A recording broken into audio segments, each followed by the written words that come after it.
Arang Keshavarzian joins us now. He is a professor of Middle Eastern and Islamic Studies at New York University and the author of the book Making Space for the Gulf: Histories of Regionalism and the Middle East. Officials in Qatar have confirmed an Iranian airstrike on the U.S. airbase in Qatar. This is the largest U.S. base in the Middle East. Professor, thank you for being here. What are you watching right now? Thank you for having me. Yes, this is truly a very concerning moment for the entire region. Of course, Iran is in the crosshairs, and the Iranian regime, as well as ordinary Iranians, are the most directly affected by everything this past week. But the entire Persian Gulf region, the Arabian Peninsula, neighboring countries are all deeply affected. From airspace being closed down to, as you saw recently, rockets being fired from Iran to the neighboring state of Qatar. Fortunately, it seemed that it was a highly coordinated strike by the Iranians. The U.S. seems to have been fully aware that this was unfolding, and we'll have to kind of monitor things. I hope this is a pathway for de-escalation, and I would imagine most of the leaders of countries such as Saudi Arabia, Qatar, the United Arab Emirates, Iraq, Kuwait, and so forth would all want an end to the ongoing war that began in Israel-Palestine and has obviously spread far and wide. Professor, everybody is asking what happens next. Is there even a remote chance that they could come back to the table for diplomacy?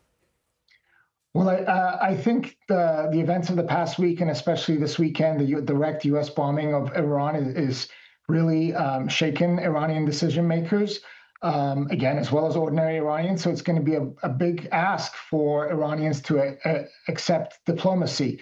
That was exactly what they were trying to do these past couple of months. That was what they would plan to do last Sunday, which was sidelined by the Israeli onslaught. To be frank, I'm not very hopeful for direct negotiations between the U.S. and Iran, which is in fact what is ultimately needed if we're going to have peace in the region and stability for the U.S. as well. But we're going to need other countries to step in to mediate. This is a very fluid situation. And there clearly are interests who don't want to see Iran and the U.S. sit down and engage in diplomacy. Clearly, Prime Minister Bibi Netanyahu is opposed to it. He basically sabotaged any attempt of a negotiated agreement between the U.S. and Iran.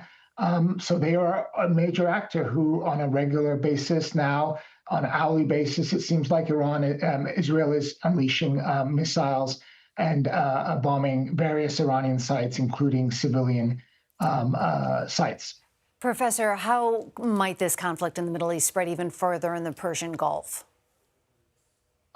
I think your previous commentator mentioned, obviously there are the direct issues of missiles being shot in various places. So there's the direct military clashes that may happen, but there we have to be cognizant of sabotage of shipping. This is a major thoroughfare that's critical, for the global oil market, but also just generally shipping is critical in the Persian Gulf waters and the Indian Ocean area. And if, for instance, the Houthis in Yemen attack the Red Sea, the entire global economy is vulnerable to attacks on shipping. And there are other dimensions, asymmetric tactics by Iran and its allies in various ways.